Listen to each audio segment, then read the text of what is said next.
Biasa, puji nama Tuhan. Baik, selamat pagi, shalom.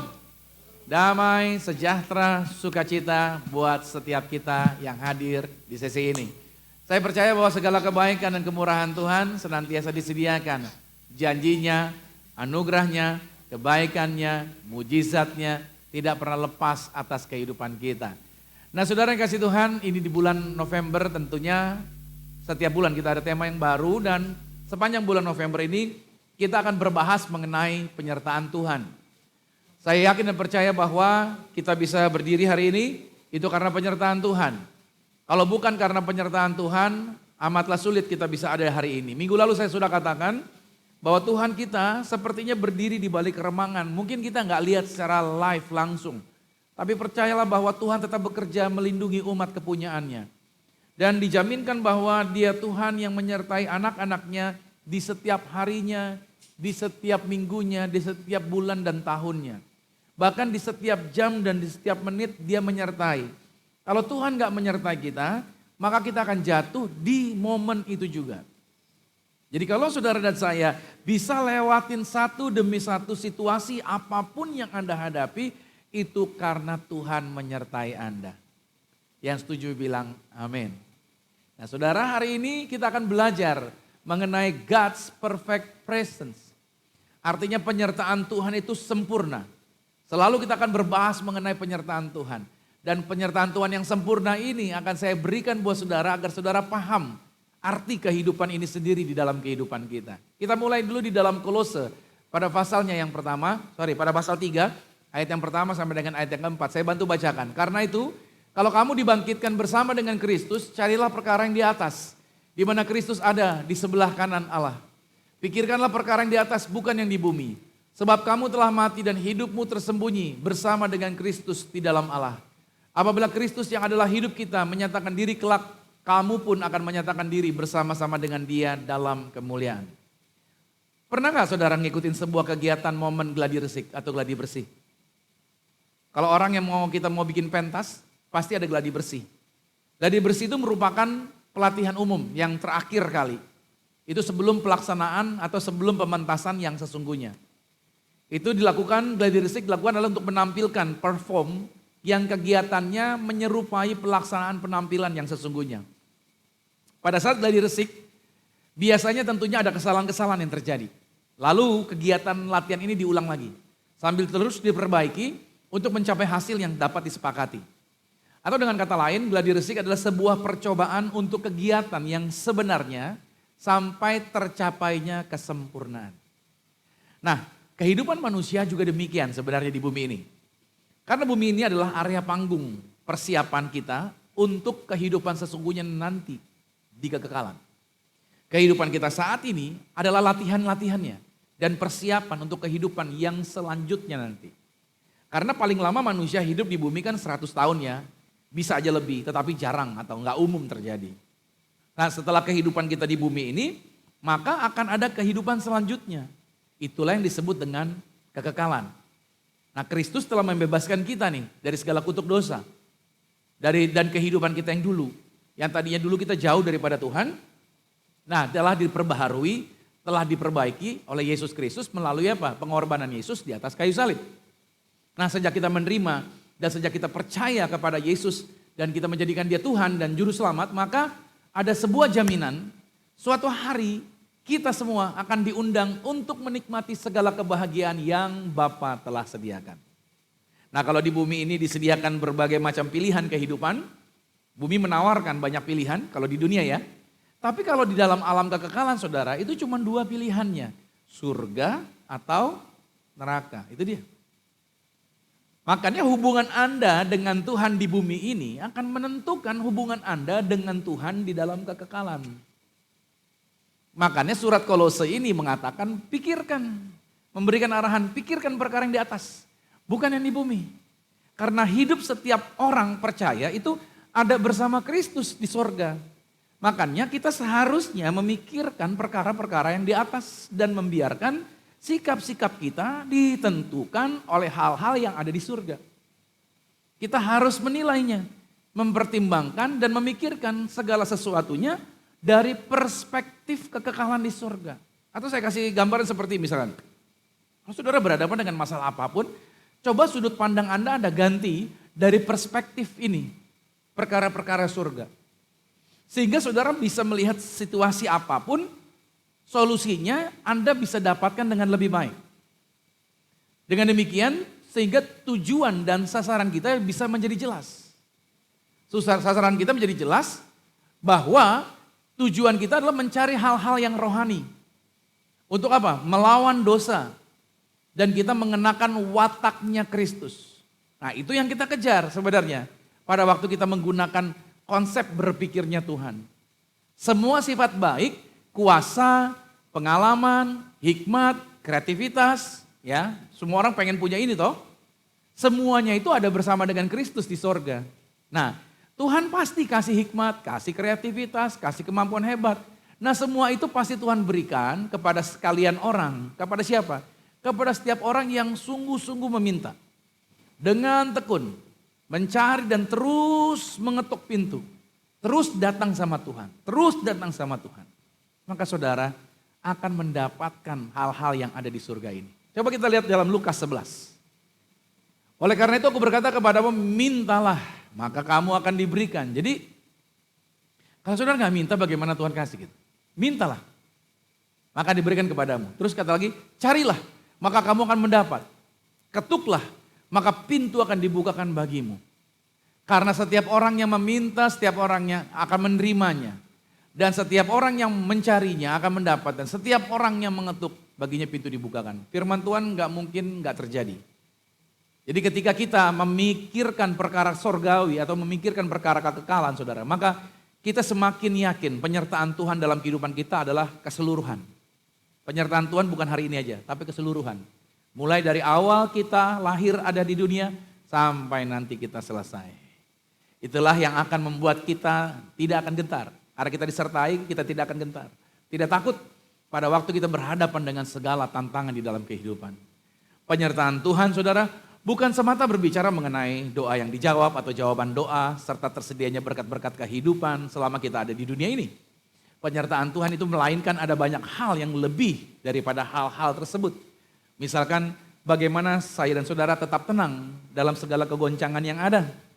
Itulah sebabnya mengapa kita perlu Roh Kudus untuk memimpin agar setiap kita tidak mencurigai Tuhan pada saat situasi sulit terjadi. Oke? Dan masih ingat gak? Kita ini seringkali saya katakan bahwa kita seringkali menjadi sutradara yang buruk. Sutradara yang buruk untuk menggambarkan apa yang terjadi pada diri kita. Kita suka menakut-nakuti diri kita.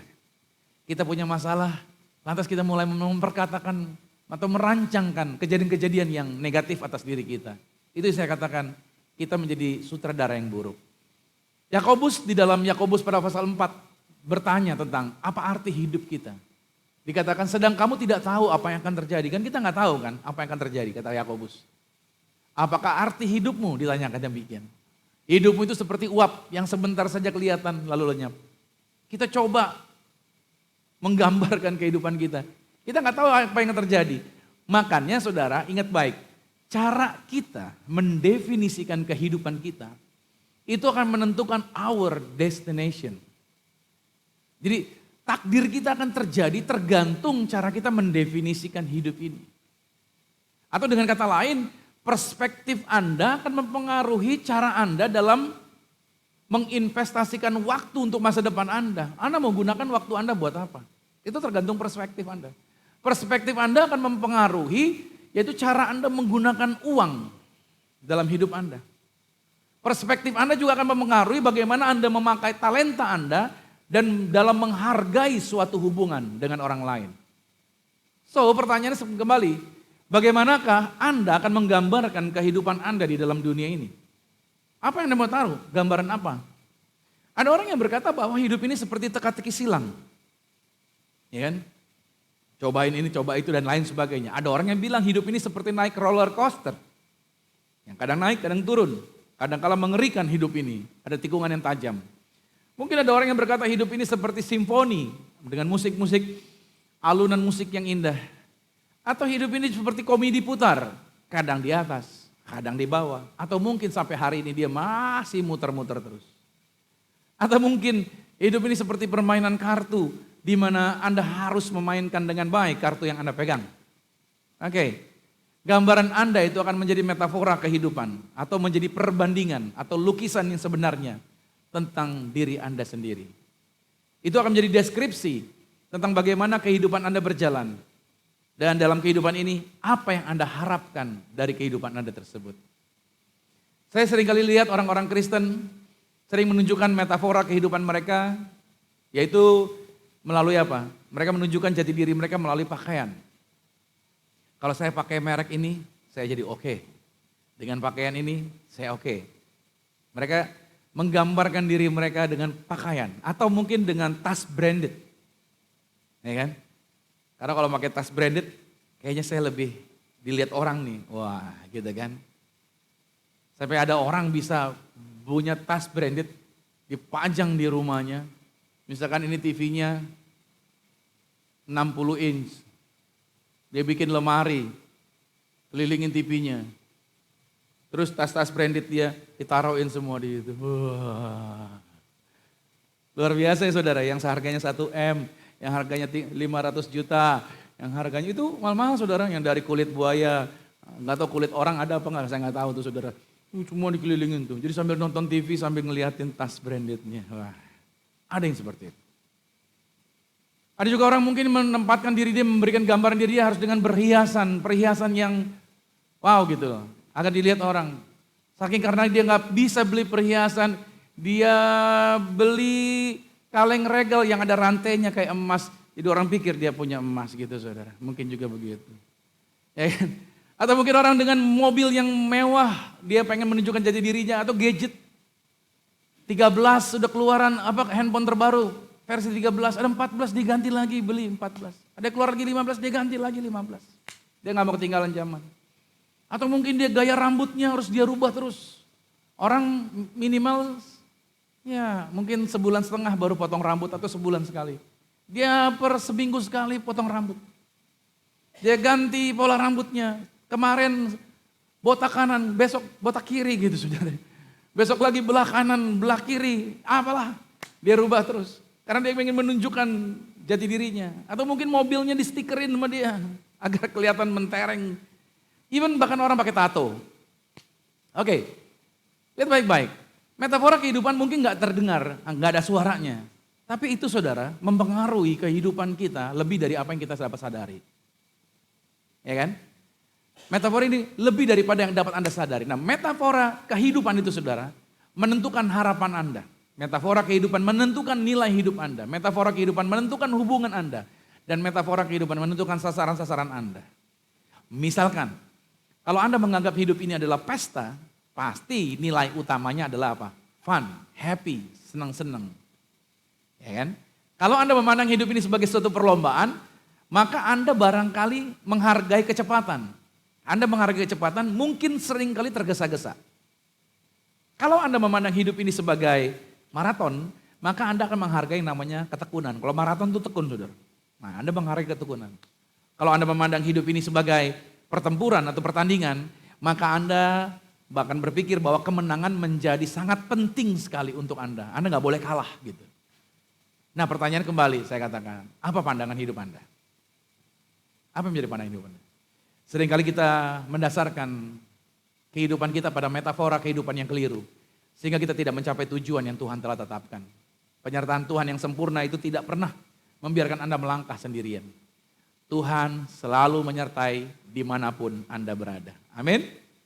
Tuhan memberikan Anda petunjuk supaya Anda dapat menggenapi tujuan Tuhan untuk kehidupan kita. Ini yang Tuhan mau.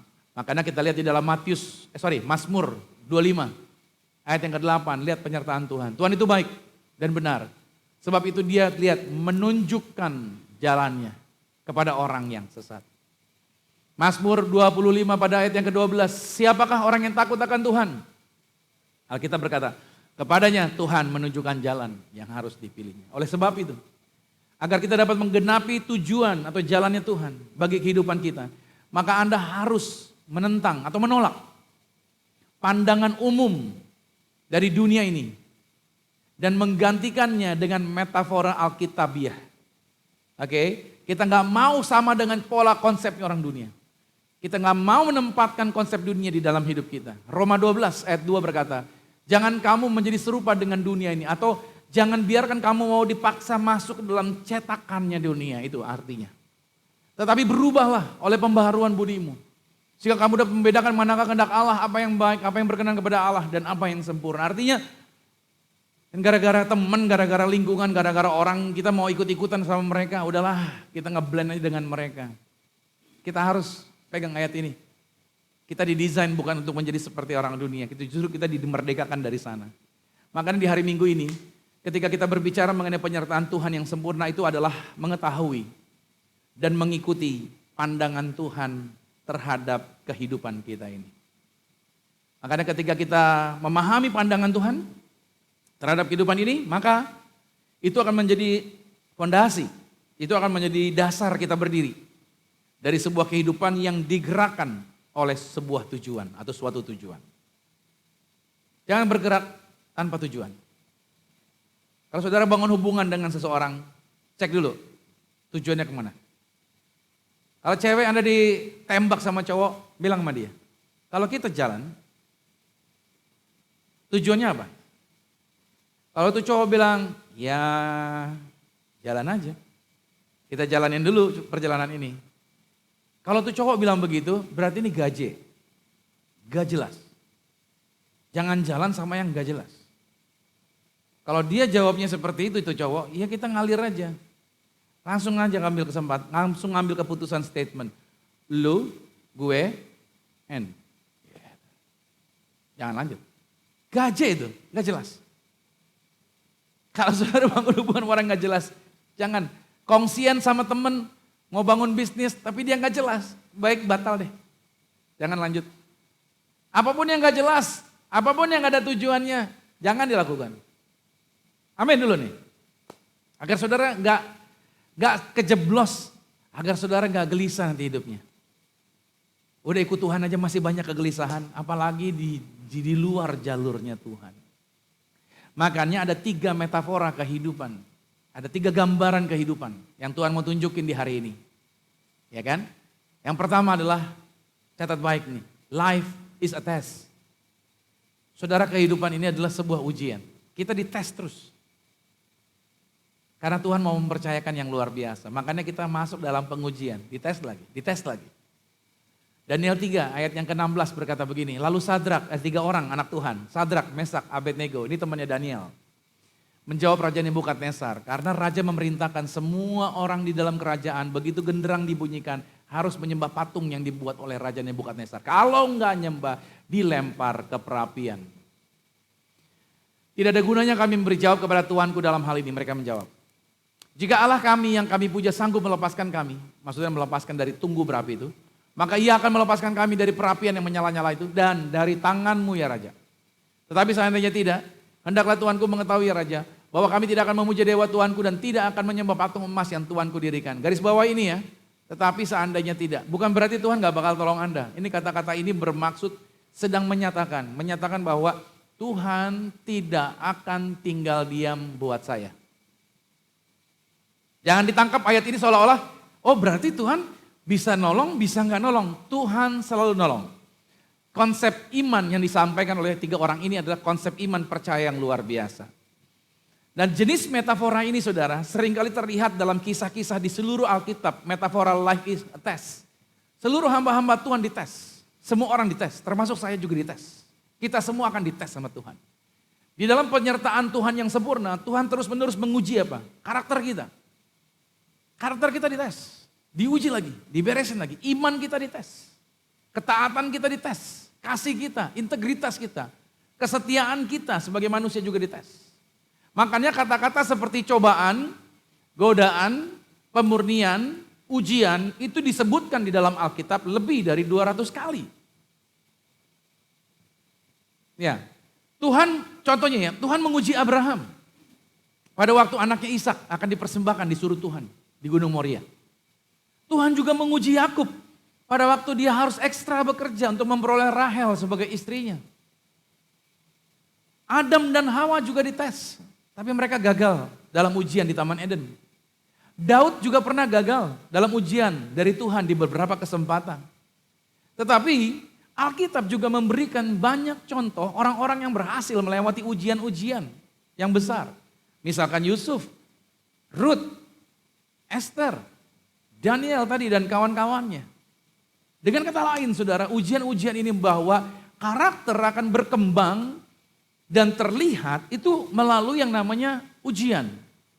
Dan seluruh kehidupan, oke ya garis bawah ini, seluruh kehidupan kita adalah ujian. Tuhan dengan ujian ini terus mengamati. Mengamati apa? Respons kita.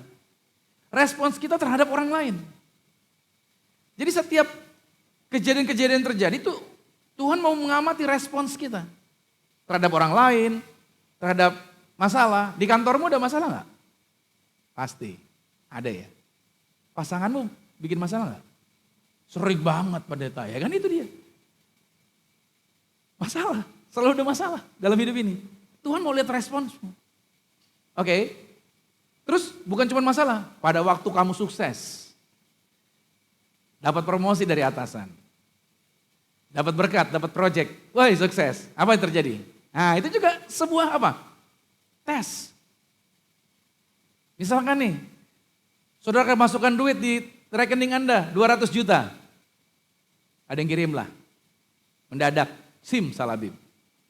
Apa yang Anda lakukan dengan uang tersebut? Pertama, kalau Anda masuk duit 200 juta apa? Lihat dulu ShopeePay. Lihat dulu Tokopedia. Apa aja yang ada di dalam keranjang yang belum terbeli gitu ya. Itu yang dilihat ya kan, yang udah dimasukin keranjang. Seringkali yang membuat kita kekurangan bukan karena kita kurang, tapi karena apa? Terlalu banyak keinginan kita. So itu tes. Pada waktu engkau diberkati dengan duit banyak, itu tes. Sukses. Atau ada konflik. Konflik dimanapun Anda. Dengan tetangga Anda mungkin konflik. Ya kan? Dengan calon customer yang mendadak-dadak gak jadi. Anda konflik sama dia. Mungkin. Oke?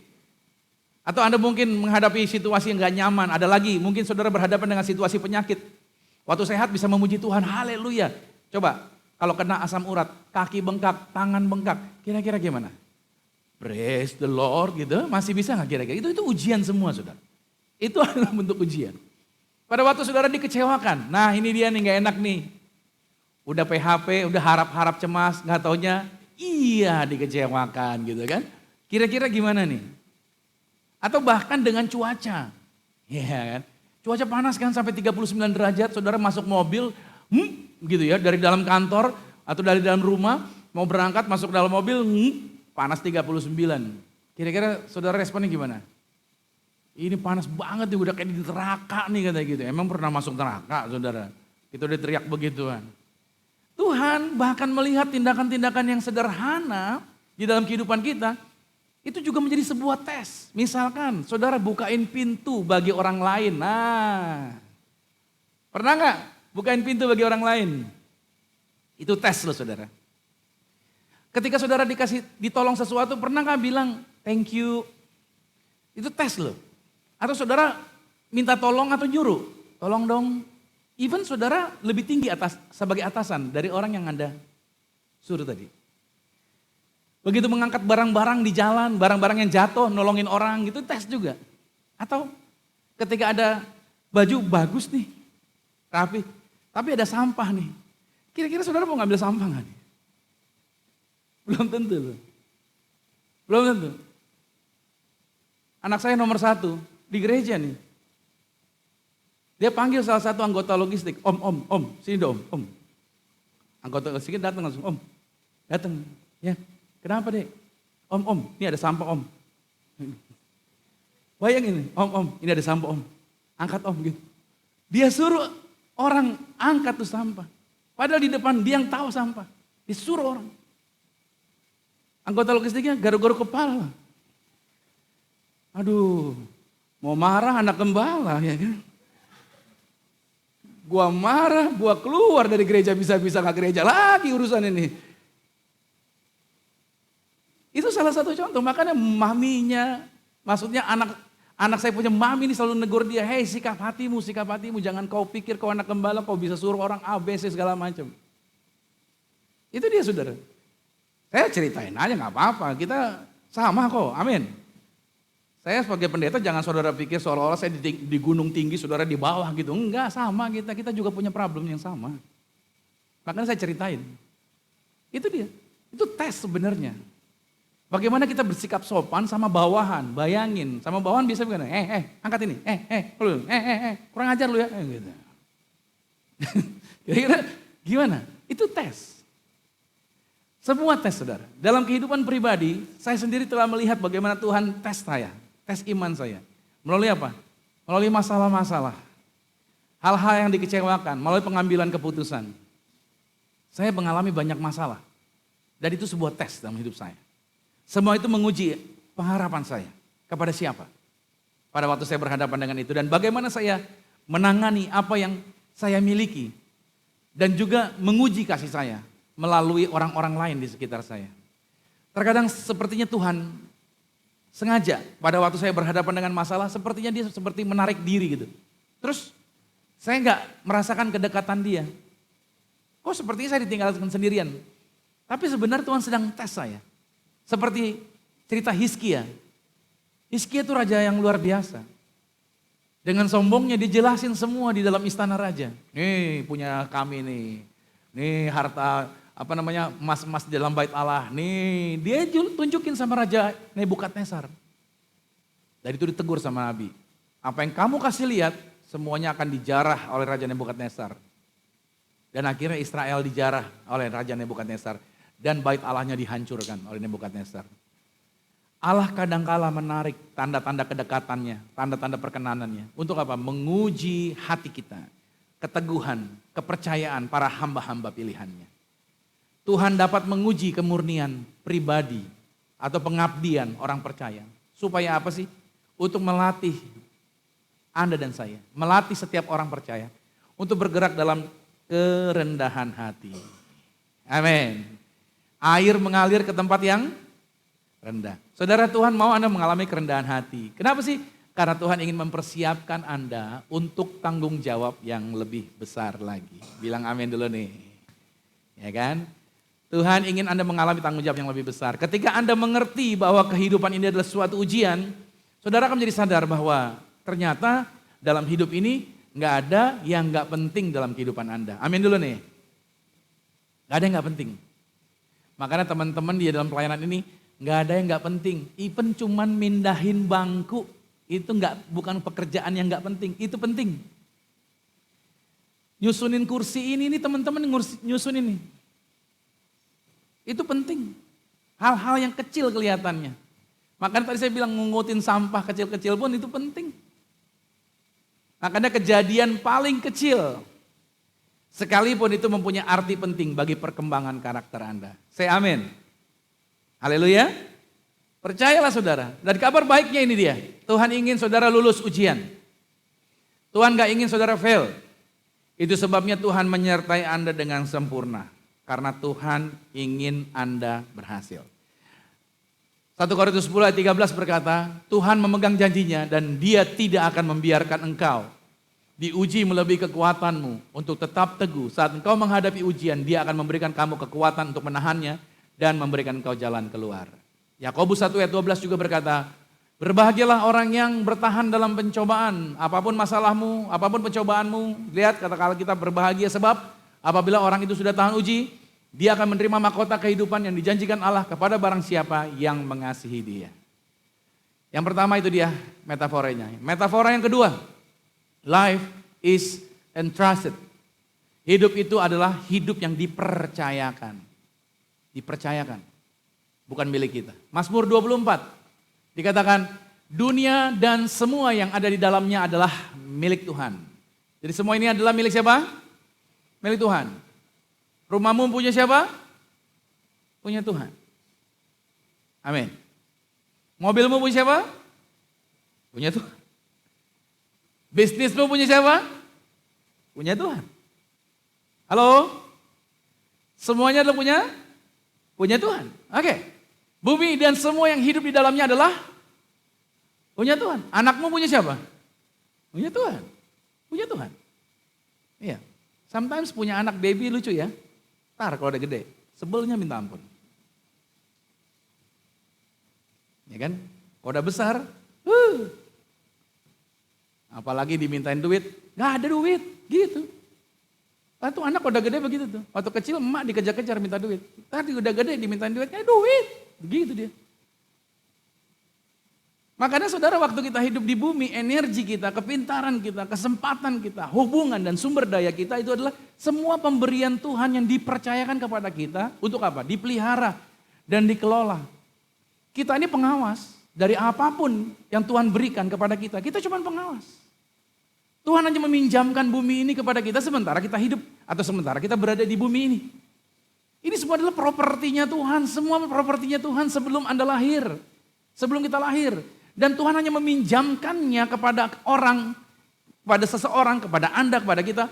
Dan Tuhan akan kasih lagi kepada orang lain pada waktu kita meninggal. Gitu saudara. Anda dan saya yang saat ini hidup itu mendapatkan kesempatan untuk mengelola sekarang yang apa yang bisa kita kelola nih. Dan menikmatinya, tapi cuma sebentar. Nah, pekerjaan yang Tuhan berikan kepada manusia sejak dari awal sampai dengan selesai dalam penciptaan itu adalah apa? Mengelola dan memelihara barang-barang milik Tuhan di bumi ini. Dan itu tidak pernah dirubah, peran itu adalah tetap sama karena itu adalah tujuan kita hidup pada masa kini. Kalau dalam Kejadian pada pasal 1 ayat 28, mari kita lihat kata-katanya. Tuhan memberkati mereka dan berkata, beranak cuculah sehingga keturunanmu akan hidup memenuhi bumi dan menguasai atau mengelolanya, memeliharanya. Aku, lihat teksnya, mempercayakan kepadamu. Jadi ini bukan punya kita saudara. Yang orang dunia ributin sampai hari ini karena apa? Karena itu merasa itu milik dia. Gak ada yang punya kita. Semua punya Tuhan, kita cuma mengelola. Berarti segala sesuatu yang kita nikmati harus diperlakukan sebagai apa? Kepercayaan yang Tuhan berikan kepada kita. Bahkan tubuh kita sendiri pun bukan punya kita. Tubuh kita sendiri pun milik Tuhan yang harus dipergunakan untuk kemuliaan Tuhan. Makanya para wanita yang hadir hari ini ingat baik, saya kasih tahu. Kalau Anda memakai pakaian, ingat baik jangan pangkas sana, pangkas sini atau pres sana, pres sini. Berpakaianlah yang sopan. Para pria, ayo ingat baik. Berpakaian sopan, Anda juga harus jaga tubuhmu. Batasi asupan yang dapat merusak tubuhmu. Jangan banyak makan gula. Anda tahu gula tidak baik buat tubuh Anda. Halo? Terlalu banyak yang manis, itu berbahaya. Saya ini membatasi diri saya, makan sayuran-sayuran yang hijau saya harus hindari. Kacang-kacangan hindari. Daging merah saya harus hindari. Oh Pak, kurang kuasa dong. Saya kuasanya luar biasa. Oh pakai minyak, saya minum minyak urapan. Ternyata asam urat tetap ada. Yang harus saya lakukan adalah apa? Saya harus memaintain tubuh saya dengan bijaksana. Nah, itu maksudnya. Ngerti sampai sini? Kita harus maintain makanan kita, pola hidup kita. Kita harus maintain. Istirahat saya juga harus saya istirahat dengan baik. Usahakan sebelum jam 10 sudah harus tidur. Sebelum jam 10 berhentilah minum air putih. Karena ginjal kita mau detox. Kalau kita masih minum di atas jam 10, ginjal kita gagal detox. Nah, pengetahuan ini kan mesti belajar juga. Jadi makanya saya menjadi paham, kita seringkali merusak diri kita. Makanya jaga asupan makanan kita. Umurmu sudah berapa? Minuman yang gak sehat, kurangin konsumsi alkohol, berhentilah merokok. Halo? Anda harus berhenti. Anda harus jaga tubuh Anda dengan baik. 1 Korintus 4 ayat 7 berkata seperti ini. Apakah yang kau miliki tidak berasal dari Tuhan? Jika semua yang kau miliki berasal dari Tuhan, mengapa memegahkan diri seolah-olah engkau sendirilah yang telah berhasil mencapainya? Yesus sering menunjukkan bahwa kehidupan adalah sebuah kepercayaan. Dan dia memberikan ilustrasi untuk memberikan banyak kisah tentang ilustrasi tanggung jawab kepada Tuhan. Kita lihat dalam kisah Matius 25 ayat 14 sampai 30 tentang talenta. Bagaimana seorang tuan mempercayakan kekayaannya kepada para hambanya ketika dia bepergian. Lalu pada waktu dia kembali dia evaluasi lagi. Dan memberikan hadiah yang sesuai kepada para hambanya.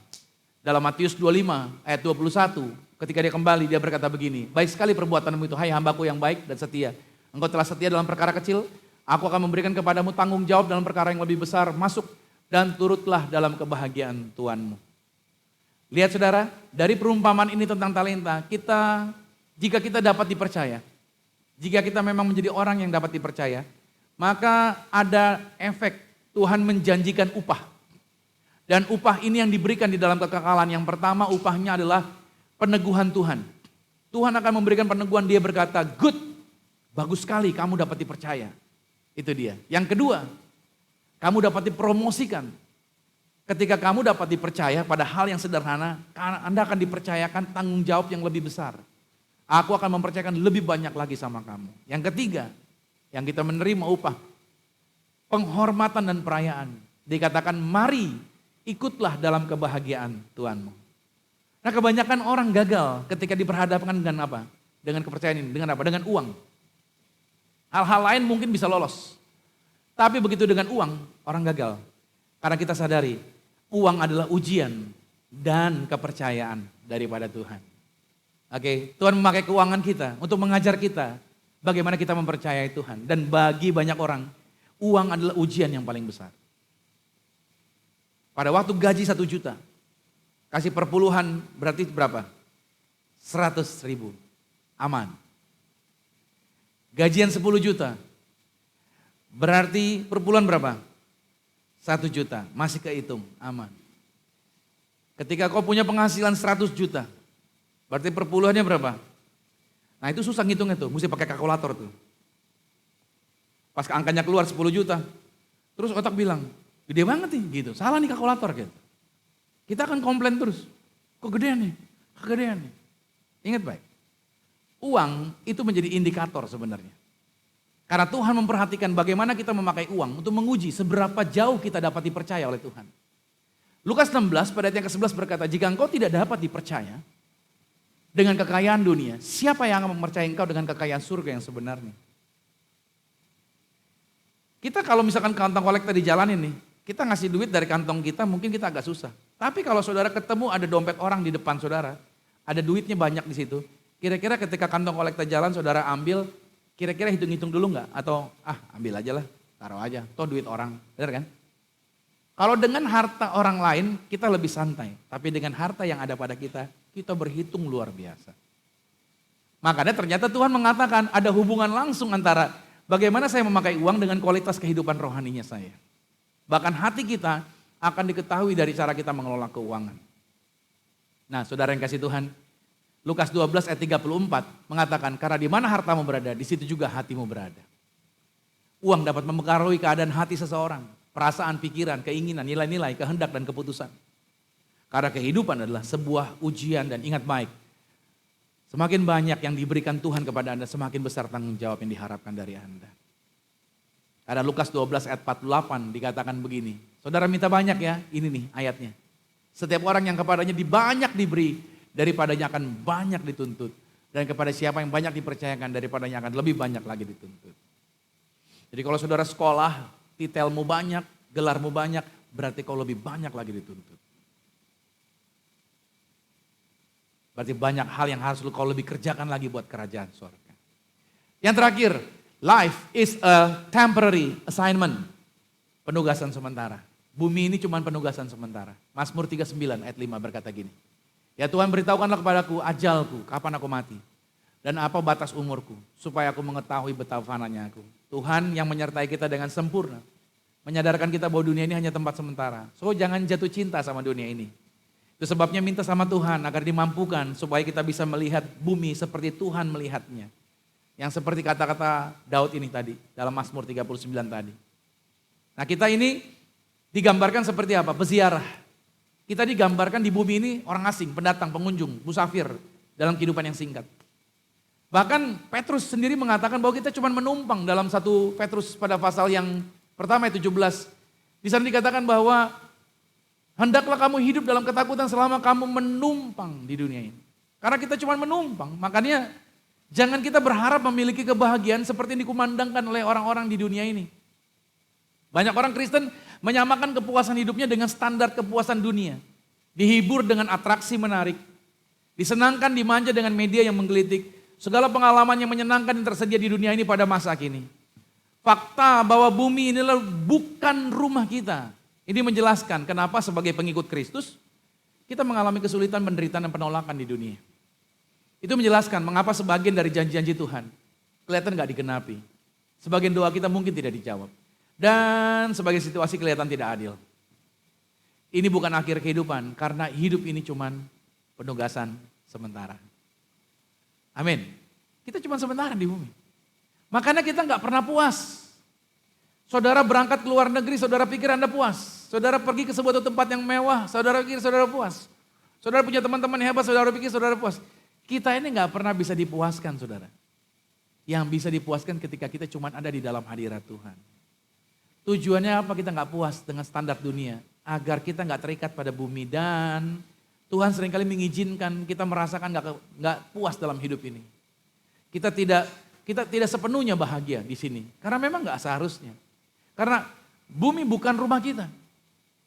Kita itu diciptakan untuk sesuatu yang lebih baik. Ikan itu tidak bisa hidup, tidak bahagia hidupnya kalau tinggal di daratan. Karena memang diciptakan buat air. Raja Wali itu tidak akan pernah puas kalau dia tidak dibolehin terbang. Anda tidak akan pernah sepenuhnya puas di bumi ini. Kenapa? Karena Anda diciptakan untuk sesuatu yang lebih tinggi dari bumi ini. Bilang amin dulu nih. Faktanya di bumi ini kita cuma penugasan sementara. Sementara harusnya kalau ini cuma penugasan sementara, secara radikal kita harus ubah nilai-nilai kita. Kita nggak bakalan dipuaskan. Even kita nonton Coldplay sekalipun, kamu gak bakalan puas juga. Karena itu tidak bisa memuaskan kita. Nilai-nilai kekal, bukan nilai-nilai sementara.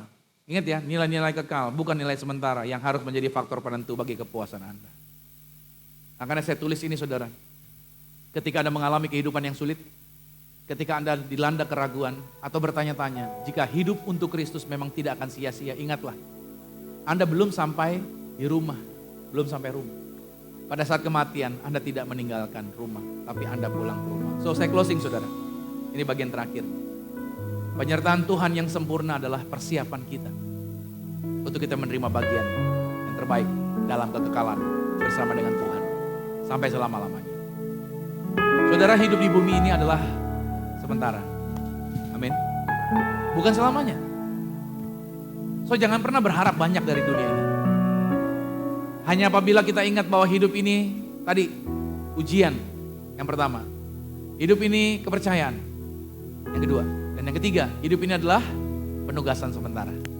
Makanya daya tarik semua dari dunia ini akan kehilangan cengkeramannya pada kehidupan kita. Dalam penyertaan Tuhan Immanuel, Tuhan mau membawa kita kepada sesuatu yang jauh lebih baik. Adalah kesalahan fatal sebenarnya.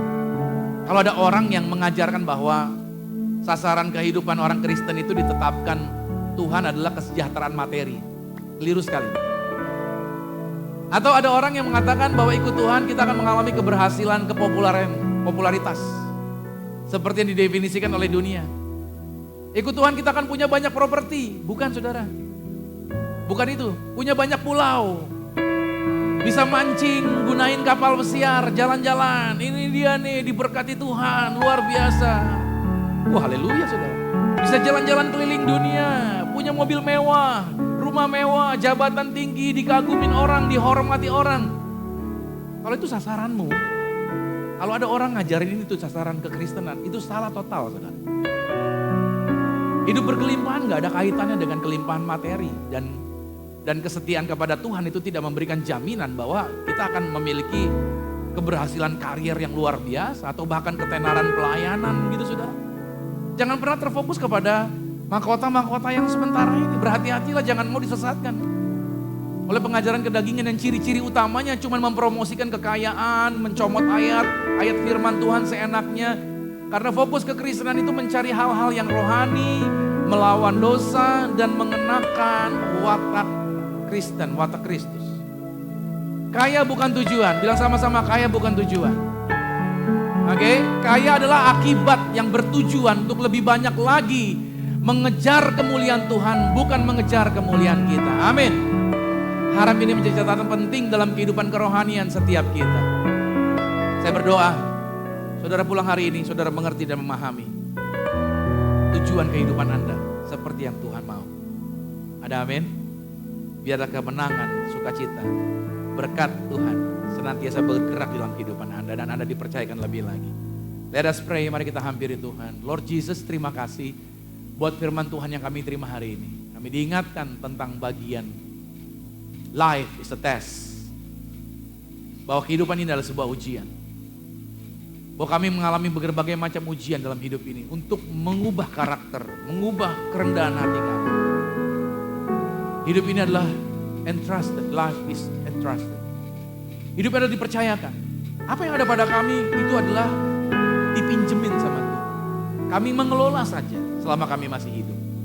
Setelah kami selesai, itu akan diberikan kepada orang lain. Life is temporary assignment. Hidup ini adalah penugasan sementara agar kami gak jatuh cinta dengan dunia. So, seringkali kami berhadapan dengan kesulitan sebagai orang Kristen. Kami berhadapan dengan masalah A, masalah B. Tujuan adalah agar kami gak terikat dengan dunia, gak jatuh cinta dengan dunia. Tapi kami jatuh cinta dengan Yesus. Kami bangga punya Yesus. Kami bangga punya Tuhan yang luar biasa. Dan di dalam hidup sementara di bumi ini, ketika kami ada di dalam hadirat Tuhan, disitulah kami merasakan ketenangan dan kedamaian sukacita. Lord Jesus, pakai setiap kami selama kami masih hidup, selama kami masih ada.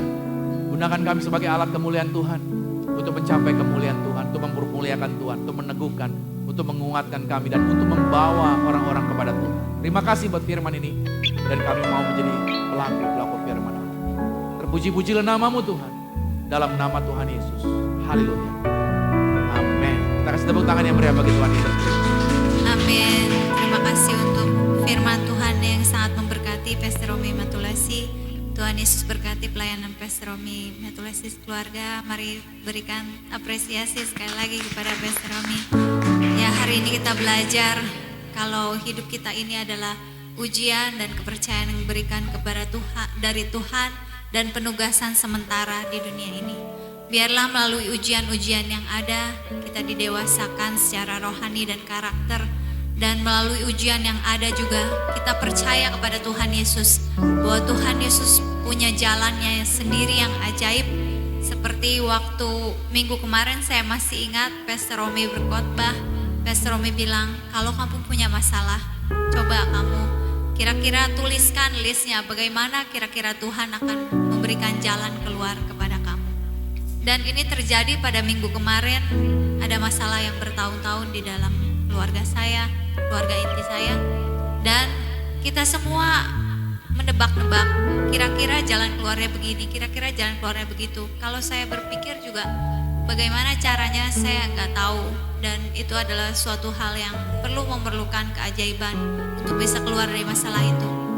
Tapi memang betul Tuhan punya jalannya sendiri yang tidak kita duga, yang kita tidak pikirkan sebelumnya. Tapi cara itu cara yang ajaib yang Tuhan pakai. Mari kita satukan hati dan pikiran kita untuk kita menerima perjamuan kudus. Di situ kita menerima roti, boleh kita lihat ayat apa yang kita terima pada hari ini. Seringkali ayat itu berbicara dalam hati saya, dan saya juga percaya kalau ayat itu memang untuk kita, untuk kekuatan kita, untuk peneguhan hidup kita. Mari kita naikkan pujian ini bersama-sama tiada ternilai. Terima kasih Tuhan Yesus untuk pengorbananmu Tuhan. Terima kasih untuk cintamu kepada kami semua.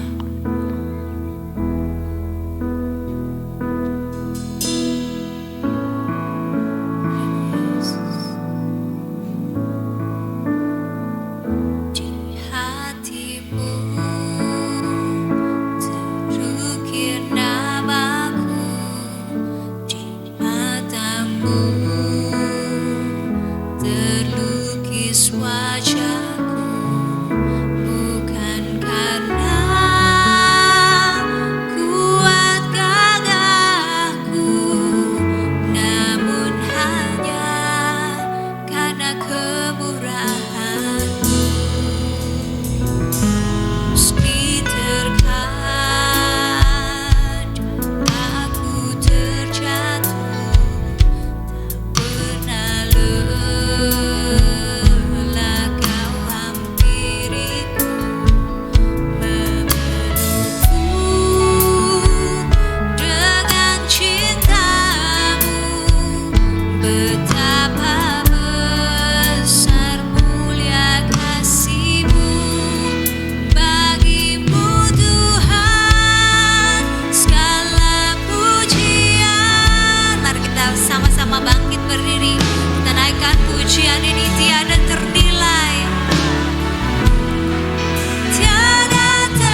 sakramen tubuh dan darah Tuhan Yesus, mari kita siapkan roti dan anggur di tangan kita.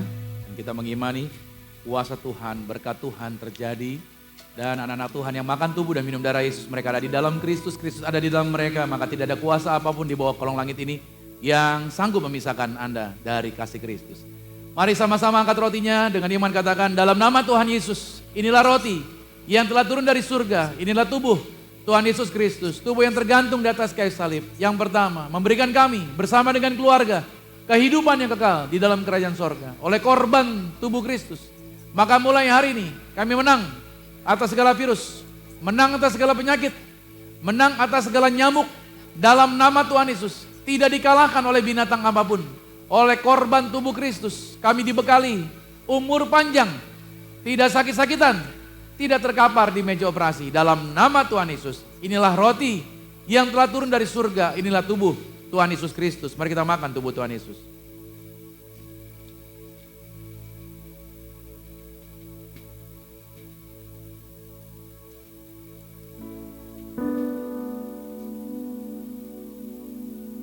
Mari kita angkat anggur ini dengan iman, sama-sama saya kita katakan, dalam nama Tuhan Yesus, inilah darah Yesus Kristus, darah yang tercurah, darah yang tertumpah di atas kayu salib sebagai perjanjian yang baru dan yang kekal oleh korban darah Kristus. Maka mulai hari ini kami menang atas kuasa gelap, kami menang atas setan-setan. Maka mulai hari ini bersama keluarga termeterai sebagai warga sorga, punya rumah di bumi, punya rumah di sorga, tidak mengembara, dijagai pasukan malaikat. Aku tolak santet, aku tolak roh jahat, aku tolak kuasa gelap, tidak celaka, tidak ada malapetaka, tidak terkapar di meja operasi.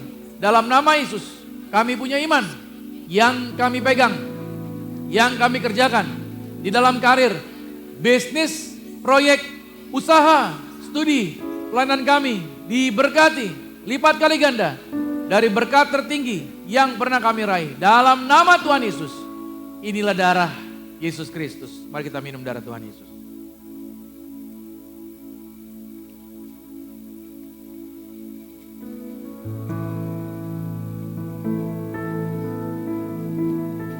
Di tangan kami juga ada minyak urapan.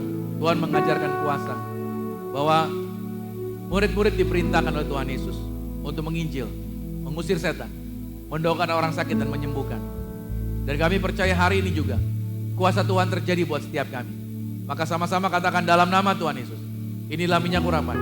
Setiap tetesnya punya kuasa mengusir setan, setiap olesnya punya kuasa menyembuhkan sakit penyakit. Silakan pasukan malaikat jagai kami, proteksi kami, pagari kami. Kami halau segala yang jahat dalam nama Yesus. Inilah minyak urapan. Anda boleh teteskan di atas kepala saudara. Maka setiap pot, setiap botol ini dalam nama Bapa dan Roh Kudus, dalam nama Tuhan Yesus, inilah minyak urapan. Mujizat kuasa Tuhan terjadi, kesaksian-kesaksian baru terjadi. Inilah minyak urapan dalam nama Tuhan Yesus. Amsal 18 ayat 21 berkata, hidup dan mati dikuasai oleh lidah. Siapa suka mengemakannya, maka akan memakan buahnya. Mari sama-sama angkat tanganmu, kita ucapkan kata-kata berkat ini bagi diri kita sendiri. Sama-sama katakan, saya diberkati, berkelimpahan, telah ditebus, telah diampuni, dibenarkan, diurapi, disempurnakan, diberi kuasa, hidup dalam kasih karunia, berharga, aman, sehat, penuh kemuliaan, fokus pada Yesus, disiplin, percaya diri, pandai cerdas. Saya diciptakan segambar dan serupa Yesus untuk menggenapi setiap panggilan dan tujuannya atas hidup saya di dalam nama Yesus. Amin. Kasih sorak-sorai tepuk tangan bagi Tuhan. Setiap kata kalimat doa orang benar, kata Alkitab, yaitu digenapi pasti berhasil. Oleh sebab itu anak-anak Tuhan yang hadir hari ini, mereka pulang tidak dengan tangan kosong, tapi mereka pulang diberkati berlimpah. Keluarga mereka yang mereka jumpai diberkati. Setiap proyek mereka di sepanjang bulan November ini diberkati. Apa yang mereka sentuh, pegang, kerjakan diberkati Tuhan. Mereka dapat promosi, diangkat naik dalam jabatan mereka, dipercayakan lebih besar lagi. Tuhan berkati anak-anak Tuhan ini dengan kapasitas yang semakin diperlebar. Dalam nama Yesus, aku berdoa buat mereka. Mereka jadi garam, jadi terang. Mereka bawa dampak bagi orang-orang sekitar mereka. Aku lepaskan berkat ini bagi mereka. Mereka menang atas virus, menang atas segala penyakit. Bahkan mereka tidak dikalahkan oleh binatang apapun. even nyamuk sekalipun tidak berkuasa buat mereka dalam nama Yesus. Anak-anak Tuhan diproteksi. Kemuliaan Tuhan ada bersama dengan anak-anak Tuhan ini dalam nama Tuhan Yesus. Kami percaya janji Tuhan, jaminan Tuhan, kuasa Tuhan bekerja. Berdoa buat bangsa kami Indonesia dari Papua sampai dengan Aceh, Miangas, Pulau Rote. Kedaulatan penuh atas wilayah Indonesia. Kami menolak segala bentuk intervensi dari pihak asing manapun yang coba mengganggu Indonesia. Kami doa dalam nama Yesus, maka keamanan di dalam negeri aman. Menjelang pemilu semuanya aman dalam nama Tuhan Yesus. Kami serahkan segala sesuatunya, kondisi terbaik atas Indonesia. Setiap kotanya diberkati. Dalam nama Yesus kota Jakarta diberkati. Cuaca baru sekarang masuk musim penghujan. Semua anak Tuhan sehat, tidak ada yang sakit-sakitan dalam nama Yesus. Kami berkuasa atas cuaca, berkuasa atas kualitas udara. Kami percaya dunia ini kualitas udaranya Tuhan yang berkuasa untuk memurnikannya kembali dalam nama Yesus.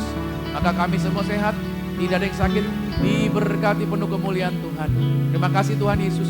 Dan kami berdoa buat tangan-tangan mereka yang telah memberikan korban syukur. Apa yang mereka persembahkan digantikan Tuhan lipat kali ganda. Apa yang mereka korbankan baik melalui transfer bank, scan kiris, atau melalui kotak persembahan yang ada di pintu masuk dalam nama Yesus. Mereka diberkati dan digantikan Tuhan yang luar biasa. Sebentar kami akan pulang. Kami percaya berkat Tuhan ada bersama dengan kami. Mujizat Tuhan ada bersama dengan kami. Kekasih Kristus, arahkan hati. Aminkan setiap berkat ini menjadi milik kita. Dan percayalah janji Tuhan luar biasa. Diberkatilah engkau di dalam usahamu. Diberkatilah engkau dalam pekerjaanmu. Diberkatilah engkau di dalam segala aktivitasmu. Bahkan siapapun tinggal dengan engkau pasti diberkati. Keluargamu diberkati.